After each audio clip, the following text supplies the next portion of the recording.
Hey, this is Beverly Bozeman. I am an author and creator of Speak Queen, an encouraging platform for women. Thank you so much for stopping by. I really do appreciate it. Be sure and share this broadcast with your friends and your family, especially to women that you know would need or like to get an encouraging word. Today my broadcast is entitled Rickey Smiley, My Ram in the Bush. I'm going to try and make this as short as possible. I even have notes, you guys, because I have a tendency to kind of go off on a tangent and stretch stuff out because, I see things in my mind as a story, or, because I write and I have to see things that way. So I often tell stories that way, but I'm going to hold it in the road the best I can. All right.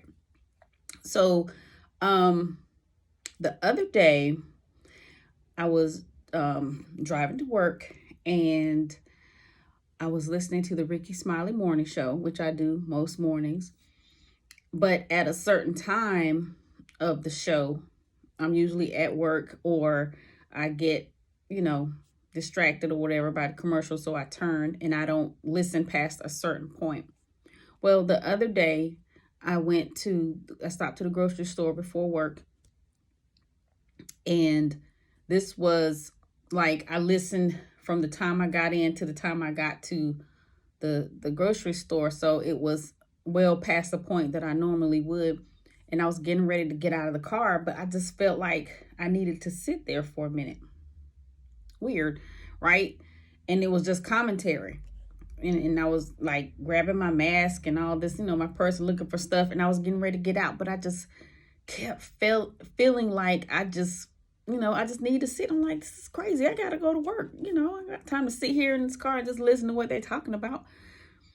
So I reached for the door handle and I just felt this overwhelming feeling that you just need to sit. So I was like, okay, I'm going to sit. It's probably God telling me that I need to sit still for whatever the reason. I'm trying to, be obedient to stuff like that. Then I heard Rickey talking about how he was grateful for his life and how he was grateful for specific things. And he said, I know that it's hard out here now, and a lot of people are going through depression, and a lot of people have lost a lot of things and loved ones. And right now it's just a really hard time, but you have to be grateful and see the goodness of your life and see the goodness of the Lord. He gonna carry us through, and he was just going on about the goodness of the Lord and stuff. And it kind of, when he said that, it really, kind of like shook me. I speak those things to myself on a regular basis, and I try to get up here and speak about being grateful and things like that. But that particular morning, I had unusual thoughts. I got some stuff going on or whatever, and I had these unusual thoughts. And I didn't really sit and think about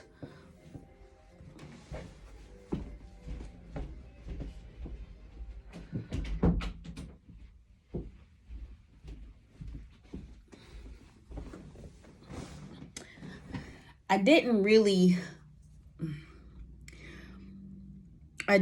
sit and think about these things on purpose, but it was just like these thoughts they were coming. Like if you're outside at a barbecue or something and there are bugs flying around, you just swat at them. That's how those thoughts were. They were just coming and coming and coming and coming and coming.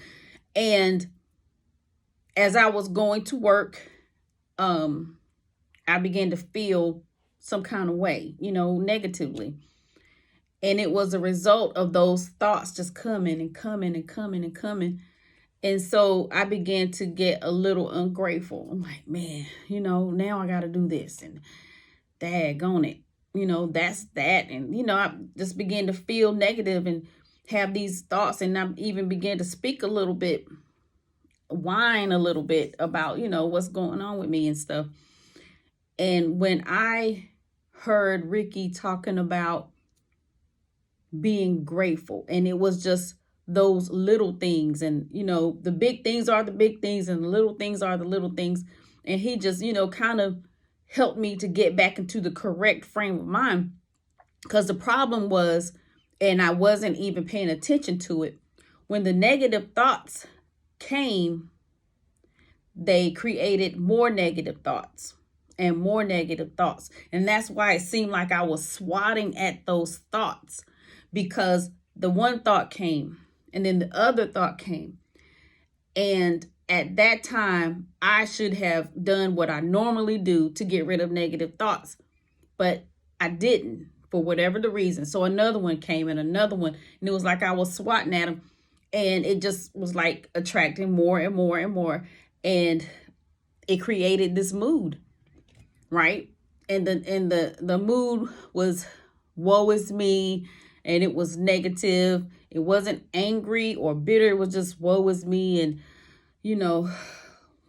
melancholy, or just pity party mood type deal going on. I'm just going on about my day.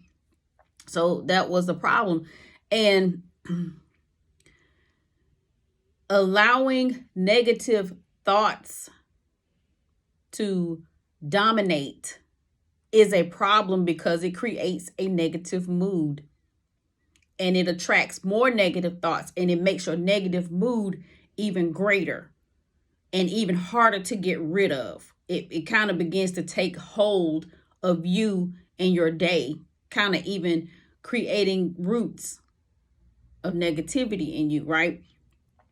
So it's going to even become like grounds that would be conducive for depression. I'm not a clinical psychologist. I'm not in the medical field in any way. I know that I had bouts of depression for years, and God helped me to overcome it. I had to put in the work for it. But as I looked back, when I got out of it, and I looked back to see where the everything kind of started, it started with not getting a handle on my negative thoughts, because those negative thoughts created more negative thoughts and more thoughts and more negative thoughts, and creating these moods. It's just a whole thing to it, right? And so also, if you are a spiritual person, what you may recognize is that negative mood is going to open up the door for more demonic spirits, the spirit of fear, the spirit of anger, the spirit of anxiety. God has not given us the spirit of fear, but of power, love, and of a sound mind.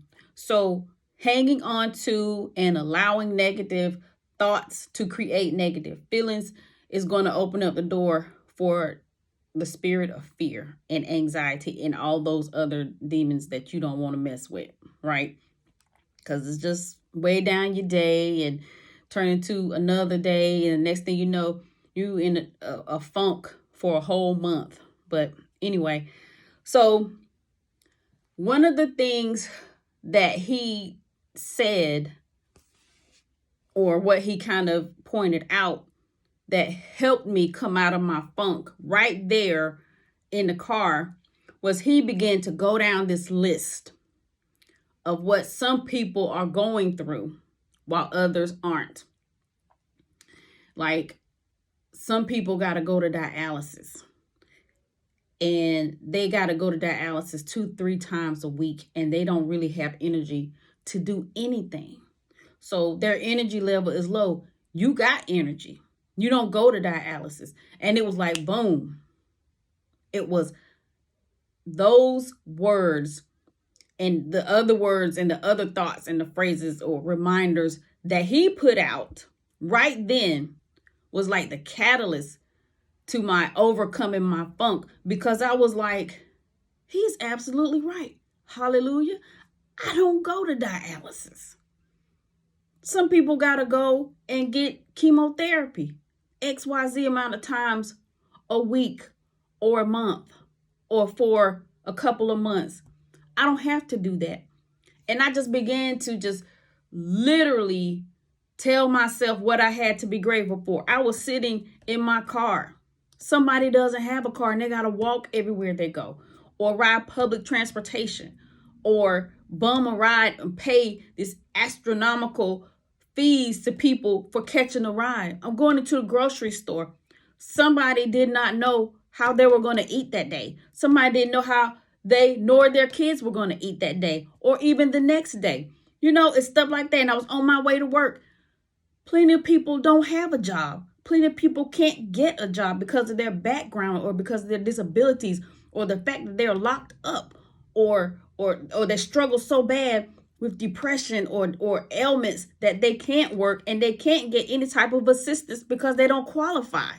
I got real with myself and said, you will not sit here and you will not be burdened down and depressed and in a funk all because of some thoughts, some what ifs, some things from the past, because of some darn thoughts, and you're going to sit here and be ungrateful.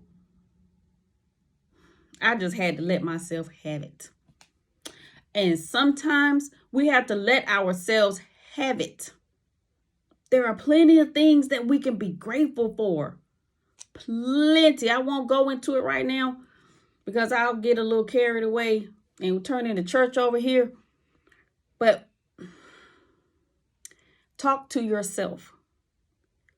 Talk to yourself on a regular basis. If you can't say it out loud, say it in your head. You can hear your own thoughts. And talk to yourself and remind yourself of how grateful you need to be because of the blessings that you have.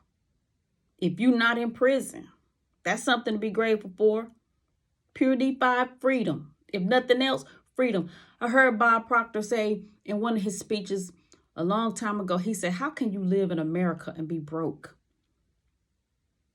I know a lot of people are, but it's the fact that there are opportunities. There are opportunities to gain money in some kind of way. I don't advocate illegal stuff, but hey, it's what it is. But there are plenty of legal, moral, and ethically correct ways of gaining money. But somebody who is in prison can't do that. Somebody who has been taken from their family and they're in another country or in states far, far, far away. They can't. It sounds morbid. It sounds crucial or negative or scary or whatever, but it's just the truth.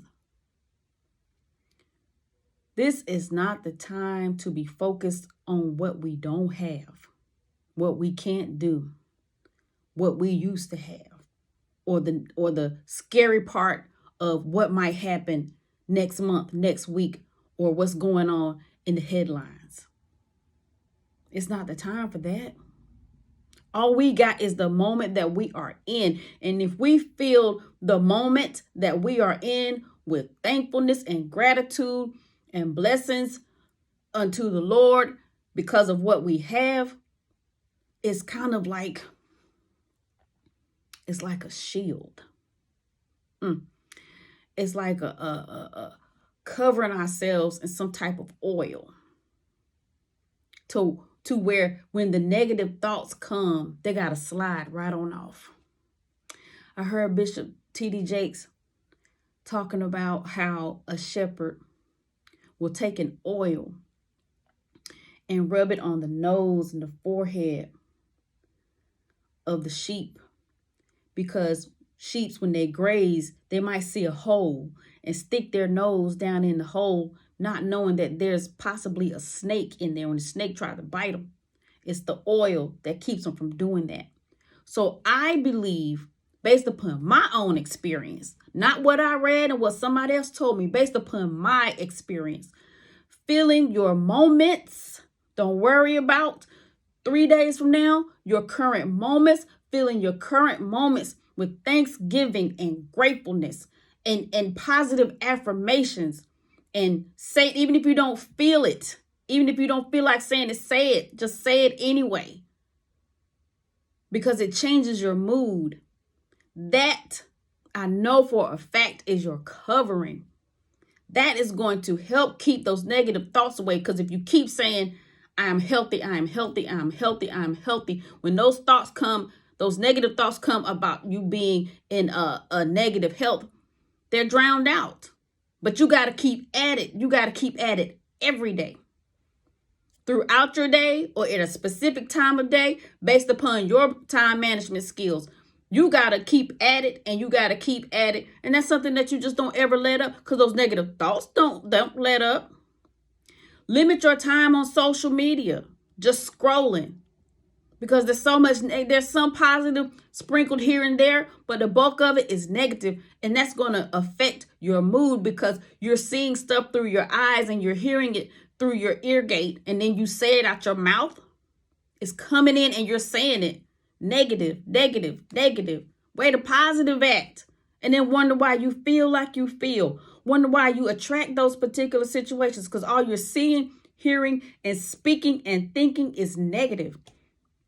And it's got to show up in your life because the seeds that you're planting, you are planting those negative seeds. I overcame depression, anxiety, and fear. I know what I'm talking about. But anyway, your homework is to find as many things as you can to be grateful for. Take a sheet of paper. I suggest journals. I love journals. I got this from, I don't know, it's like $1, I believe. It's $1 or $2. I think I got it from a discount store like maybe Family Dollar or Dollar General, somewhere cheap. Look, and it's got little lines and stuff, and it's got a little magnet so it closes the little door situation. Bam, donuts. I love donuts and donuts love me. And then I got this wire bound. My mama gave this to me for like my birthday or something. And that's got these lines in it. And some of these, I don't know if you can see, but some of these journals have no lines. So if you want to like draw, you can find like little stickers and stuff. This is like for a to-do list, so whatever. But there are stickers that you can use. And the stickers have like, I can do this and you got this and way to go and life is amazing. You can find those like at the Dollar Tree or Hobby Lobby. Anywhere they have little things like this. Target. Bookstores definitely carry them, or you can go old school. Get your little notebook, but you gotta write, my sister. You gotta write. You gotta write. You gotta write. Write that list of what you have to be grateful for, even if it's from the simple to the complex, or however you want to say it, from the simple, little to the great. You know, the fact that you're in a good relationship. Some people take that for granted. Or the fact, if you just like are in a funk and you don't know what to write about because everything is so negative in your life, can you see? And right, I'm grateful that I can see. I'm grateful that I can hear. I'm grateful that I can move. I'm grateful that my taste buds work. I'm grateful that I can smell. There's some people who can't smell. Some people who can't taste anything. You know what I'm saying? I'm grateful I can clap my hands. Some people can't snap because their hands are just filled with arthritis or have been burned or hand got chopped off. You know what I'm saying? Missing fingers. Just, that's your homework. Write out a list of what you are grateful for in your life. Just write down a list of what you are grateful for. That's your homework. Okay. Last thing. Go to my website, beverlybozeman.com, and I have some videos there, with encouraging information and whatnot. But I just wanted to give a shout out to Rickey Smiley for taking the time to share that information with us, because We never know where God has planted our rams in the bush. And I thank God for Rickey Smiley being obedient and taking the time to just remind us of what we got to be grateful for. We have plenty to be grateful for. I ain't gonna keep going because, to turn into something else. But, I had automobile situations, or situations with the S, and God worked that thing out in my favor. Just, we got a lot to be grateful for. But anyway, thank God for sticking Rickey Smiley in that bush for me. And I'm glad that I was obedient to and stayed in the car and listened. But anyways, that's about it. Thank you guys so much for stopping by. I really do appreciate it. Be sure to release your genius. Pull off the impossible every day. Remember, you will have whatever it is that you say. So be positive when you speak, Queen.